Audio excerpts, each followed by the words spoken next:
సఖిలో నకిలీ ఉద్యోగుల దందా. సఖి సెంటర్లలో బంధువుల పేర్లతో ప్రభుత్వ జీతాలు కాజేస్తున్న ఏజెన్సీలు. జిల్లా ప్రాజెక్ట్ డైరెక్టర్లు సఖి ఏజెన్సీలకు కుమ్మక్కై దోపిడీ. మహిళా శిశు సంక్షేమ శాఖల్లో బోగస్ ఉద్యోగుల హల్చల్.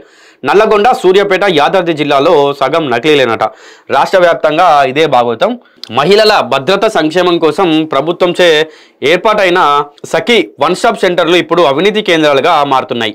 హింసకు గురైన మహిళలకు పోలీసు, వైద్యం, న్యాయం, కౌన్సిలింగ్ మరియు ఆశ్రయం వంటి సేవలను ఒకే చోట అందిస్తాయన్నమాట. ఇవి ప్రభుత్వం ఒక్కో జిల్లాకు ఒక్కో సఖీ సెంటర్ను ఏర్పాటు చేసింది. కేంద్ర ప్రభుత్వం 60% వాటాదానం నిధులు ఇవ్వగా 40% వాటాదానం రాష్ట్ర ప్రభుత్వం కలుపుకొని 100% నిధులు ఈ సఖీ సెంటర్లు నిర్వహిస్తున్న ఏజెన్సీలు ఎన్డీఓలకు విడుదల చేస్తున్నాయి.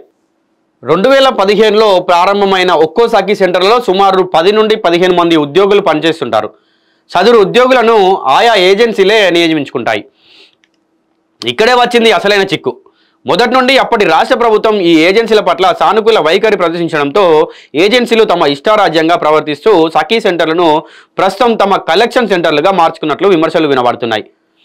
అర్హత లేని ఎంతో మందిని కౌన్సిలర్లుగా నియమించుకున్నారని ఒక్కో సెంటర్లో 24 గంటల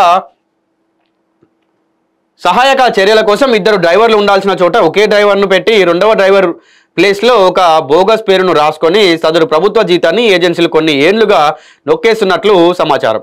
ఉమ్మడి నల్లగొండ జిల్లాలో ఉన్న 3 సఖీ సెంటర్లలో కొన్ని ఏజెన్సీలు తమ బంధువుల పేర్లను ఉద్యోగాలుగా చూపిస్తూ ప్రభుత్వ సొమ్మును యథేచ్ఛగా దోపిడీ చేస్తున్నారు. ఇందులో పనిచేసే ఉద్యోగాలు జీతభత్యాలు మినహాయిస్తే మహిళల భద్రత సంక్షేమం కోసం ఒక్కో సెంటర్కు ప్రభుత్వం నెలకు సుమారు 2 లక్షల వరకు కేటాయించడం జరుగుతుంది. రాష్ట్ర వ్యాప్తంగా ఉన్న 36 సఖీ సెంటర్లలో పలు జిల్లాల్లో ఏజెన్సీలు అవినీతికి పాల్పడడంతో కొన్ని జిల్లాల సెంటర్లు స్త్రీ శిశు సంక్షేమ శాఖ వారే స్వయంగా నిర్వహిస్తున్నారు. ఆ సెంటర్లలో ఉద్యోగుల జీతభత్యాలు కూడా సదరు శాఖనే చెల్లిస్తుంది. మిగిలినవి ఇంకా ఆయా ఏజెన్సీల చేతిలోనే ఉన్నాయి. ఈ ఏజెన్సీలకు ప్రభుత్వం ద్వారా ఇచ్చే ఉద్యోగాల జీత భత్యాలు నెలకొద్దీ ఆలస్యం అవుతున్నా ఎలా నెట్టుకొస్తున్నారో అర్థం కావడం లేదు. సఖీ సెంటర్లు నడపలేని ఏజెన్సీలు ప్రభుత్వానికి అప్పగించాలని ప్రభుత్వం కోరినా కూడా సదరు ఏజెన్సీలు ముందుకు రావడం లేదని తెలుస్తుంది. ఏజెన్సీలు నడుపుతున్న సఖీ సెంటర్లలో సగం వరకు బోగస్ ఉద్యోగులే ఉన్నట్లు విశ్వసనీయ సమాచారం. ప్రభుత్వం ఈ విషయంలో దృష్టి సారిస్తే అనేక మంది బోగస్ ఉద్యోగులు బయటపడే అవకాశం ఉంది. ఇక కొంతమంది స్త్రీ శిశు సంక్షేమ శాఖ జిల్లా ప్రాజెక్ట్ డైరెక్టర్లు ఆయా జిల్లాల్లో ఉన్న సఖీ సెంటర్ల ఏజెన్సీలతో చేతులు కలిపి ప్రభుత్వ నిధులను కాజేస్తున్నట్టు తెలుస్తోంది. కొన్ని జిల్లాల్లో సగానికి సగం బోగస్ ఉద్యోగాలను చూపుతూ నకిలీ రికార్డులు తయారు చేసి జీతాల పేర్లతో అక్రమంగా ప్రజాధనాన్ని నెలవారీగా దోపిడీ చేస్తున్న వైనం సిరిసిల్ల జిల్లాలో బయటకు వచ్చింది. దీంతో అక్కడి అధికారులు 10 మంది ఉద్యోగులను తొలగించిన విషయం అందరికీ తెలిసిందే. ఇది సిరిసిల్ల జిల్లాకే పరిమితం కాదు. ఏజెన్సీల చేతుల్లో ఉన్న అన్ని జిల్లాల్లోనూ సఖీ సెంటర్లలో ఇదే భాగవతం కొనసాగుతుంది. వెంటనే రాష్ట్ర ప్రభుత్వం విజిలెన్స్ ఏసీబీ విచారణ చేపడితే వందలాది మంది బోగస్ ఉద్యోగులు బయటికి వచ్చే అవకాశం ఉందని సంబంధిత శాఖ అధికారులే తెలియజేస్తున్నారు. రాష్ట్రంలో ఉన్న అన్ని శాఖల్లో ప్రభుత్వం బోగస్ ఉద్యోగులు ఏరివేతను ప్రారంభించిన విషయం తెలిసిందే. ఇదే క్రమంలో అధికారులు ఆయా జిల్లాల్లో సఖీ సెంటర్ల నిర్వాహకులపై దృష్టి సారిస్తే అనేక మంది నకిలీ ఉద్యోగుల భాగవతం బయటపడే అవకాశం లేకపోలేదు అని అంటా ఉన్నారు. అయితే మొత్తంగా కూడా సఖీ సెంటర్ ఏంటంటే భద్రత అట్లాగే సంక్షేమం ఇవన్నీ కూడా మహిళల భద్రత సంక్షేమం కోసం ప్రభుత్వం ఏర్పాటైన వన్ స్టాప్ సెంటర్ అన్నమాట మహిళలకి ఇది.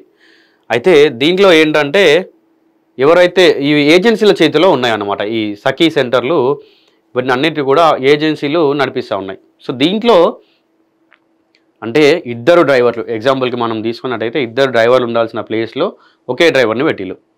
24 గంటల డ్యూటీ ఈ డ్రైవర్ చేయాలి. అప్పుడు 2 ఉండాలి కదా, ఒక్కటే డ్రైవర్ని పెట్టి ఇంకొక డ్రైవర్ కూడా లేడు ఉన్నట్టుగా వీళ్ళు క్రియేట్ చేసి ఏంటంటే ఆ ఇంకొక డ్రైవర్కి వచ్చేటువంటి శాలరీ కూడా వీళ్ళు తీసుకుంటా ఉన్నారన్నమాట. సో అది ఒక్క సెంటర్లో కాదు, జిల్లాలో మొత్తంగా కూడా దాదాపుగా 40 సెంటర్లు ఉన్నాయి. ఆ 40 సెంటర్లో కూడా దాదాపుగా జరుగుతూ ఉన్నాయి. ఇవి మొత్తంగా కాదు జరుగుతున్నాయి. సో ఒక డ్రైవర్ అనే కాదు, మిగతా అక్కడ ఉన్నటువంటి అందరిలో కూడా ఒకరుంటే 2 అని వాళ్ళ రిలేటివ్స్ పేర్లతోటి బంధువుల పేర్లు అక్కడ చేర్చి ఈ ప్రభుత్వ ప్రజాధనాన్ని వీళ్ళు తీసుకుంటా ఉన్నారు. సో దీన్ని ఇంతకు ముందుకు మనకు సిరిసిల్లలో బయటకు వచ్చింది. అయితే ఇది ఒక సిరిసిల్లలో కాదు, ఇక వేరే వేరే ప్లేసెస్లో కూడా జరుగుతుంది. ఇది బయటకు వచ్చి ప్రభుత్వం దీనిపైన చర్య చేపడితే ఖచ్చితంగా కూడా వందలాది మంది బయటకు వచ్చే అవకాశం ఉందని చెప్పి